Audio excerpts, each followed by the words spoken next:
Have you ever worked so hard for something only to watch someone else get rewarded for your effort? I have, and not just anyone. The kind who strolls in late, leaves early, and somehow always ends up in the spotlight. If you've ever sat quietly in a meeting while someone else presented your ideas as their own, or stayed up rewriting someone else's mess just to save a project, then you probably know how this starts. But stay with me, because this one doesn't end with revenge. It ends with clarity. And a final line that changed everything. So if you're watching this right now, maybe in your car, maybe on your lunch break, just tell me one thing. Where are you listening from? Drop your city or country in the comments. I want to know how far this story travels, and if something in you recognizes something in this, stay with me. My name is Lauren Reed, and for 5 years I worked as a senior campaign strategist at Apex Media. I started when the company was in a transition phase, shifting leadership, refining identity, chasing relevance. In that constant motion, I carved out something steady. I became the person who stayed late when deadlines tightened, who handled the client calls no one wanted, who read every footnote before signing off. I never announced those things. I assumed the results would speak for themselves. Sandra Green, our senior director, was one of the few who noticed. She had a calm kind of authority, measured, instinctively respected. 2 months before she planned to retire, she asked me to walk with her after a quarterly review. I still remember the weather that day. Overcast, early spring, the kind that makes everything feel suspended. She told me she had already spoken with executive leadership, that she had named me as the person who should take her place. I said thank you, but not out of surprise. I had been preparing for that moment long before it arrived. What followed was not ambition, it was alignment. I rebuilt my strategic roadmap, restructured timelines on 2 major accounts, took additional training in predictive analytics, and refined my presentation until it could withstand every question I had ever seen a room ask. I did not campaign. I did not politic. I simply worked. When people asked if I was nervous, I told them no. What I felt was quiet conviction. The announcement was scheduled for a Friday morning at 9 a.m. I arrived nearly 2 hours early, not because I was trying to prove anything, but because that day mattered. I reviewed the department transition plan I had outlined and mentally rehearsed the remarks I expected to give. I wore charcoal gray and a watch I had not taken out in months. It had been a gift from my father after graduate school, and it felt appropriate to wear it now. As the room filled, Sandra offered me a brief, affirming glance. Across from me, Brian Harper adjusted the cuffs on his shirt. He was newer than I was, had joined the company 2 years after me, and though our roles were technically parallel, our approaches never were. Where I worked behind the scenes, Brian floated, charming, casually present when it counted, absent when it didn't. I had covered for him more than once, but never complained. At the time, I thought doing the work well mattered more than being seen doing it.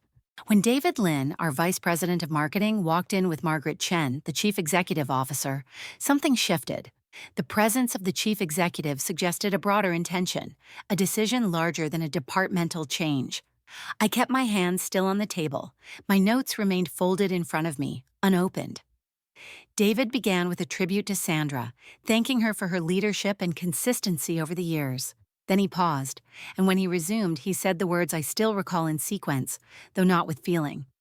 We are pleased to announce that Brian Harper will step into the role of Senior Strategy Director, effective immediately. There was applause. It lasted longer than necessary. I joined in, once, twice, then let my hands rest again. Across the table, Brian rose and made a modest show of humility. He thanked the leadership team, then turned and looked directly at me.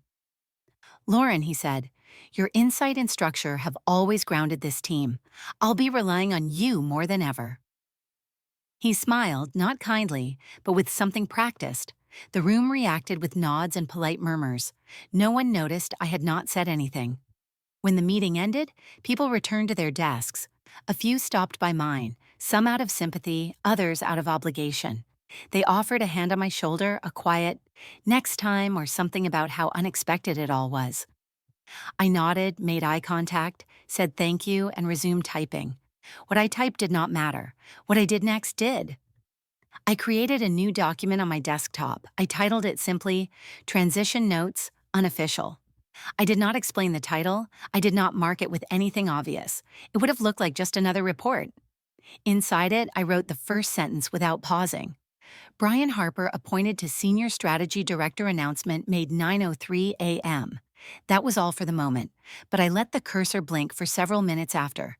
Not because I did not know what to say next, but because for the first time in years, I realized no one would be asking me what I thought, and that was going to be their first mistake. By Monday morning, the rhythm of the office had already shifted. There was no formal announcement, no welcome email, just a quiet rearrangement of names and responsibilities that made it clear who now held the title. Brian's name appeared first on the team schedule, and Sandra's former office, once grounded in spare, now had its walls filled with his framed certificates and sports memorabilia. People walked past it differently. Some peered in with polite curiosity. Others lingered longer, measuring how the air had changed. Our weekly team call opened without hesitation. Brian took the lead naturally, as if he had always been in that seat. When he turned to me, it was with an open palm and an easy voice. "Lauren, would you walk us through the performance projections for Q2? I did what was asked, clear and concise. He nodded, thanked me, and moved on. My name wasn't mentioned again. It was a clean handoff, one that made the work visible while erasing the person behind it. Later that day, he forwarded me a presentation deck for client review. As I opened the file, it took only seconds to recognize the structure. It was mine. The outline, the phrasing, even the slide transitions followed the exact sequence I had built the week before, only the header had been changed. His name now appeared as the author. I stared at it for a long moment, then closed it and reopened the version I had saved on my own drive. Unaltered, time-stamped. I replied with the updated formatting he had asked for, made no mention of the origin, and saved the interaction in silence. The rest of the week followed the same cadence. I was still doing the work, but the spotlight had shifted. My role had become quiet, almost peripheral. Conversations I used to lead now happened outside my line of sight. People I had mentored no longer came to me with questions, at least not publicly. When they did approach, it was in lowered voices, or when no one else was nearby. I answered with the same focus as before, but I began keeping my own record, of versions, of timing, of where credits landed and where they did not. On Thursday evening, Sandra called. She had heard about the transition, though not the details. Her voice was calm, but beneath it I sensed the restraint of someone who had learned to pick her battles. She told me she had done what she could, that she was sorry, even if she hadn't said it aloud the day it happened. I told her there was no apology needed. I meant it. This wasn't her mess to clean. Friday ended as quietly as it began. As I stepped into the elevator to head home, Brian joined me. He stood to the side, hands in his pockets, shoulders relaxed. "No hard feelings, I hope," he said after a beat. "It's never personal, these things. Timing, fit, the way decisions look from the top." I met his reflection in the elevator door, not his eyes. "Of course," I said evenly. "That makes sense." He smiled, but only faintly. The kind of smile meant to look effortless, but sharpened by the presence of doubt. Neither of us spoke again. When we reached the lobby, he stepped out first without turning back. I walked behind him, my steps unhurried, letting the sound of the city ease back in as the doors closed behind us. I did not feel erased. I felt precise. Quiet, yes, but deliberate. Brian had stepped into the role, but I was still the one doing the work. And if he thought no one was watching, he had forgotten the one person who knew exactly where the lines had started. That was the second mistake, and I wrote it down. The week after Brian's promotion unfolded with quiet efficiency. Tasks were reassigned without fanfare. My name began to disappear from meeting agendas, even as my work remained embedded in every deliverable. No one explicitly removed me. They simply stopped including me. It was a slow redirection, less like being pushed out, more like being asked to fade politely. I kept moving. I still arrived early, responded to every client query, and ensured every campaign under my previous portfolio stayed on track. What changed wasn't the work. It was the way credit circulated. Brian began presenting internally as if the vision had always been his. His voice carried language I recognized from strategy documents I had authored months ago. Phrases I once used to describe future positioning came back to me repackaged, slightly altered, as if spoken for the first time. Each time it happened, I noted the date and context, not out of spite, but out of habit. I had always tracked details. The difference now is where I kept them.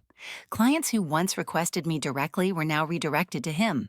When they asked why I wasn't on calls, the answer was vague: restructuring, streamlining, realignment. One client even reached out to me through my personal number, confused after receiving a half complete brief. I explained that I was no longer the lead, and they apologized awkwardly as if they had uncovered something they were not supposed to see. The real change came when I lost access to our shared strategy archive. It happened without warning. One morning, I opened a folder I had built over 4 years, filled with case notes, timelines, performance reviews, and found it locked. No alert, no handover. I messaged systems support, and they replied with a generic explanation. The contents had been reallocated under new leadership. It was protocol, they said. Nothing personal. I did not protest. I did not escalate. But I knew what I had backed up. Quietly, over the years, I had built a local mirror of every framework I had created, every slide deck I had delivered, and every version of language that had been debated and finalized. It wasn't a safety net. It was how I worked. I never trusted the system to remember nuance.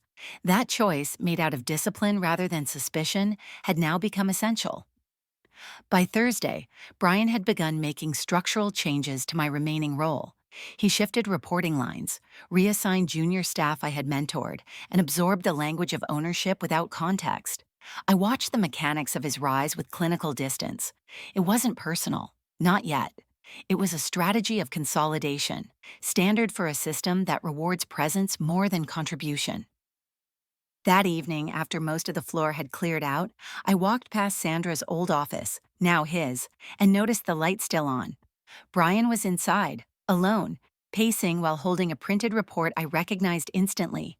It was the campaign blueprint I had drafted in my final month under Sandra's guidance. He looked at it the way someone examines instructions they do not fully understand, but are unwilling to admit they need help with. I kept walking, not because I was being noble, but because I had no interest in rescuing someone who never acknowledged being carried.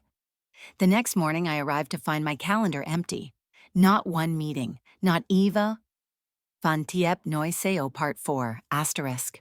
The silence on my calendar was no longer an oversight, it became routine. I stopped receiving meeting invites, not abruptly, but like a faucet tightening slowly. The check-ins I once led continued without me. Clients were handed off without introduction. Projects still moved, but something in the rhythm had changed. No announcement marked my shift. No official update defined my new role. I had not been demoted. I had simply been repositioned into invisibility.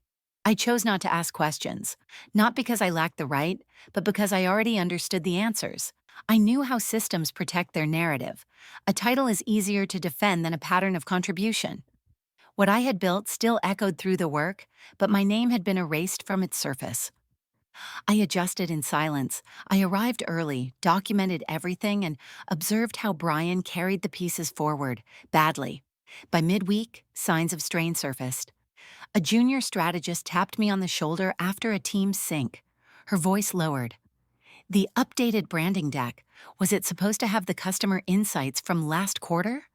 I looked at her for a long moment. Yes, I said quietly. It was. I did not offer to fix it. I simply reopened my version that night, double-checked the original file, and noted the discrepancy. Not out of spite, out of habit. In one presentation, a projection slide had mislabeled baseline metrics, which led to a budget request that was off by 10%. No one noticed, at first, but one director paused mid-call and asked, "Wait, where did this data come from?" The room stilled. Brian fumbled an answer about the analytics team. I knew where the original figures had lived. They had been part of a report I authored 6 months earlier. That version was no longer on the server. A colleague from product strategy passed my desk the next morning with a hesitant question. "Do you know who handled the compliance checklist for last fall's rollout?" I turned slightly. "That was me, but I lost access after the transition." He nodded, mumbled something about redundancy, and walked off. I watched him disappear down the hallway. Another fragment, another small gap in the system's memory. Later that week, a longtime client called. Her tone was cordial but clipped. "I reviewed the latest proposal," she said. "It doesn't quite match the trajectory we discussed last year. Did something change?" I replied carefully. "I'm not assigned to that account anymore." There was a pause. I see, she said, then thanked me and hung up. That evening, I stayed behind. The office emptied slowly, leaving behind only light and the hum of air vents. As I gathered my things, the director of operations passed by. Are you still in touch with Sandra? He asked casually. Yes, I replied. He hesitated. Strange, some of her old documentation is missing. No backups, nothing in the archive. I nodded without comment. Some truths do not need witnesses. They only need to persist. I left the office that night aware of one thing: systems forget on purpose. They replace, overwrite, clean house. But not everything goes quietly. Not when someone still remembers which details matter. Not when the record lives elsewhere. Brian had taken the spotlight, but the structure he stood on had cracks, thin ones nearly invisible, until someone asked the right question. And lately, they had started asking. By the start of the next week, the consequences of erasure were no longer confined to my desk. They leaked slowly but persistently into the work itself. What had once functioned with quiet precision began to stumble in small, almost unnoticeable ways. Deadlines missed by hours, a report misaligned with the client's timeline, feedback loops breaking where they had once held firm. No one pointed fingers yet, but more often people began asking, "Are we sure this is the right version?" I kept a steady pace, neither offering correction nor raising alarm. There was no satisfaction in watching things unravel, only a measured awareness that when a system forgets where it began, it struggles to find where it is going. In one team sync, someone mentioned a branding decision we had settled months earlier. Brian nodded confidently, then directed the group to a new summary that omitted the reasoning we had built over several iterations. No one contradicted him. But I saw the pause in one colleague's face, the flicker of recognition that something was missing, and no one was saying it out loud. Midweek, I was approached by a team lead from another department who quietly asked whether I still had the original version of a strategy framework. We can't locate it, she said, keeping her voice low. It used to live in the archive Sandra referenced. I told her I would check. I did not mention that I already knew it had been scrubbed during the transition. That night, I reopened my own files and confirmed the timestamp copy, intact and unedited. I did not send it, but I added another entry to my log: what had been asked, when and by whom.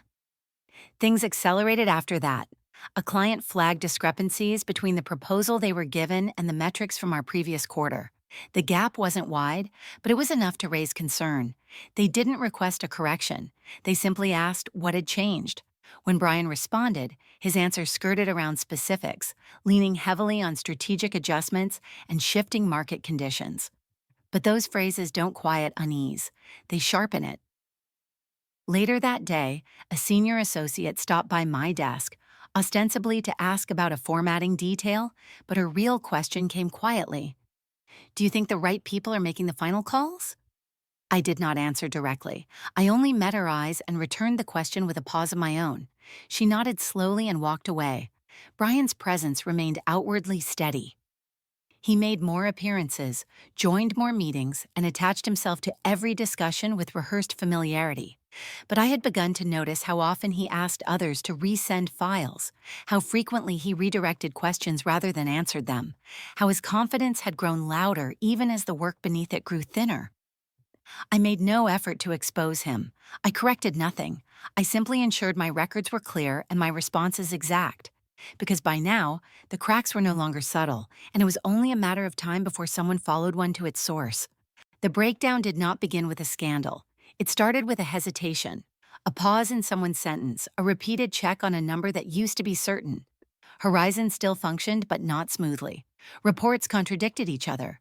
Files were duplicated or missing. Deadlines slipped, but no one could agree on who had moved them.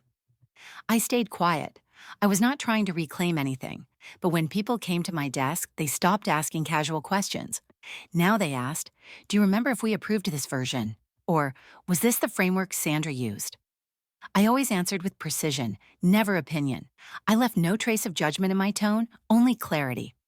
One afternoon, a long-term client visited the office. She requested a meeting with Brian about strategy realignment. I was not included. From where I sat, I saw her expression tighten during their discussion. her brows drawn in, her arms crossed as she listened to his broad promises about upcoming campaigns. When she stood to leave, she passed by my desk, paused, and said, "Rachel, do you still have the roadmap from last year? The one we signed off with Sandra?" I said yes. That evening, I sent it. No commentary, no attachments beyond what she requested, but the timestamp spoke for itself. After that, more questions surfaced. A partner from operations asked whether I remembered the rationale behind a pivot in the fall campaign. The explanation Brian had given did not match what she recalled. When I showed her the original document, she read it twice. Then she said nothing and walked out of the room, holding the pages as if they weighed more than they should have. It was not me who brought doubt to the surface. It was the records that no longer matched the narrative. Brian continued to speak confidently in meetings, but more eyes drifted toward others when questions went unanswered. His name still carried weight, but it was no longer enough to hold the room when data points diverged. Eventually, the board requested a comprehensive review, not of Brian, not directly, but of departmental accuracy and record keeping. A familiar phrase returned: "We just want to understand what changed and when." They never said who, but they began circling the space he had tried to dominate. I did not offer to clarify. I did not correct anything. But I could feel it, an unspoken shift, as the organization began retracing its steps not out of loyalty, but out of necessity. When a system forgets its own foundation, it will return to whoever still remembers the map. There was something different in the way people spoke that week. Not louder, quieter, but the quiet had changed. It was no longer the silence of acceptance. It had become the silence of suspicion. You could hear it in the extra seconds people took before answering, in the shuffle of papers as colleagues searched for an earlier version to compare, in how no one trusted the most recent file without proof. One afternoon, a mid-level manager from finance sent me a message. She asked, politely, if I recalled who had built the original revenue model for the spring campaign. The question wasn't casual. Something in her phrasing hinted at numbers that no longer added up. I confirmed that the model had been mine and offered to share the early draft. After a moment's pause, she asked, did the assumptions change, or was it just rewritten? I told her I didn't know. That was true. No one had asked me since I'd been moved off the project. Later that week, in a department meeting, I watched a senior executive question Brian about the timeline of an upcoming launch. He responded with confidence, stating a new date. She frowned slightly, reached into her folder, and pulled out a printed copy from months earlier. "This version says something else," she said. "So which one are we going with?" Brian gave a small laugh, adjusted his tie, and tried to shift the conversation. But the air in the room had already changed. People no longer nodded just because he spoke. After the meeting, a colleague approached me near the elevator. "Do you still have that forecast deck Sandra used last year?" he asked, carefully casual. "I think the board is about to realize there are mismatches." He didn't explain further. He didn't need to. I told him I'd look into it. And I did. The most telling signs weren't dramatic. They were systemic. Missing files stayed missing. Unanswered questions lingered in the air longer. The habit of smoothing over inconsistencies had vanished. Everyone seemed to be keeping their own copies now, quietly, like I had all those months ago. I didn't volunteer context. I didn't point fingers. But I saw the shift in posture, in tone, in where people now looked for certainty. The system had spent months rebuilding its surface, but now it had to face what it had paved over. If every version conflicted, they would soon have to ask, who had kept the one that matched reality, and whether they were ready to acknowledge the person they had once erased.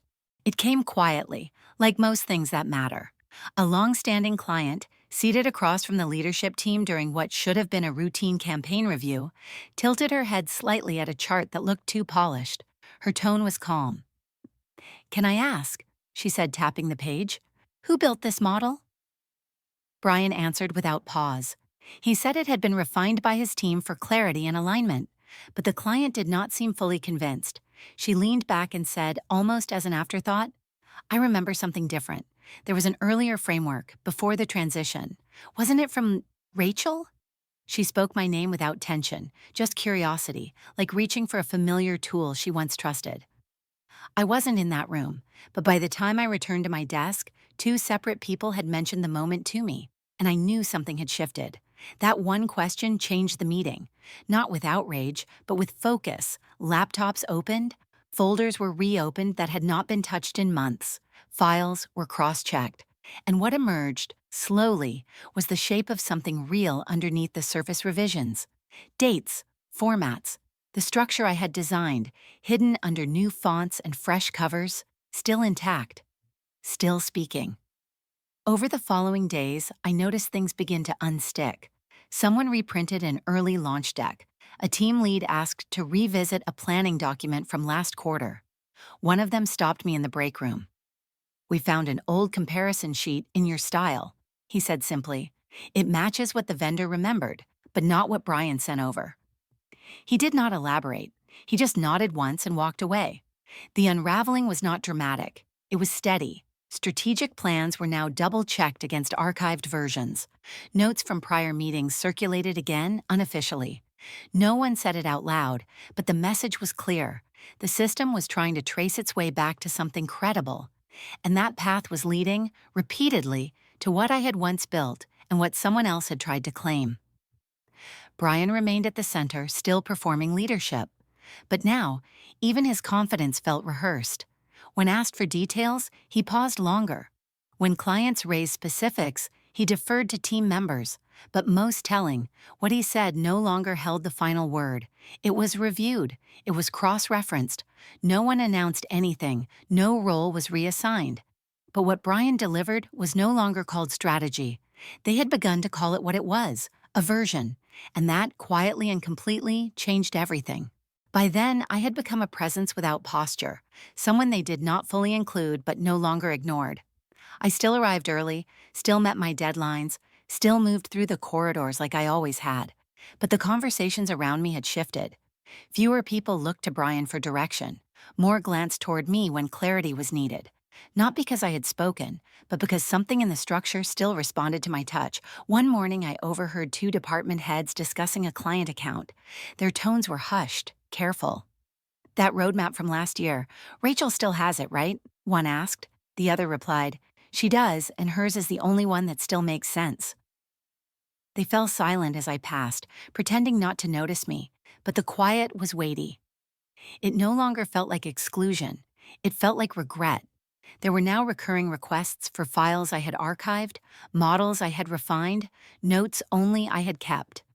People began to tread carefully around those materials, as though touching them too boldly might reveal how much they had relied on someone who had no title left to justify her relevance. But the system, in its need to function, had begun to pull from the only source it could still trust. Brian, meanwhile, grew quieter. His answers turned vague. His attempts to lead meetings came with more slides and fewer specifics. He smiled more, but it reached fewer people. I noticed how often he repeated phrases from older campaigns, how often he attributed collaborative efforts to the team, though no one stepped forward to own them. I said nothing. I offered no correction, no assertion. But I kept responding with calm precision each time someone asked for context, not to prove a point, only because the questions deserved answers. It became clear that the vacuum left in the wake of my erasure had not been filled. It had simply been ignored. Until the silence became a liability. The work had outlived the politics. The record had remained, even when the storyteller had not been invited to speak. They never apologized. No one ever admitted fault. But in their return to my version of events, in their quiet reliance on what I had once structured, something more honest was revealed than any confession could offer. They had tried to remove me, but they could not remove the foundation, and now they had to rebuild on it, piece by piece, with or without permission. I never asked to return, and no one ever formally invited me. But in the final weeks before I left Horizon for good, the work began orbiting me again. Not out of recognition, but out of necessity. When a project needed course correction, they brought me in to consult. When a client grew uncertain, I was quietly copied on the notes. I responded precisely, sparingly. I did not revisit what had happened. I simply gave them the answers they no longer seemed able to find on their own. One of the newer associates once paused outside my door. She looked nervous, holding a file she had inherited mid-project. "I know this is not your responsibility anymore," she said, "but the handoff is unclear, and no one else seems to remember the rationale." I nodded and motioned her in. As I walked her through the structure, why it was built the way it was, what had shifted since, I saw her face change. It was not admiration, it was relief. Not because I had solved something difficult, but because for a moment the ground felt solid beneath her again. Brian remained in his position, but he no longer carried it with the same assurance. His role had become ceremonial, present but not trusted. At meetings, people asked him fewer questions, and when they did, they often looked to others for confirmation before accepting his answers. He noticed, everyone did, but no one said anything, because no one had to. Eventually, the chief executive officer stepped in to review internal alignment. That was the phrase used. There was no announcement, no accusation, just a shifting of layers, quietly, deliberately, until decisions were once again being made without him in the room. I submitted my resignation 2 weeks later, not as a final gesture, not to claim victory, simply because the story was no longer mine to carry. I had rebuilt what I could, made clear what needed to be seen, and now the system would either learn to hold itself accountable or break under the weight of its own forgetting. Either way, my part was done and I left without looking back.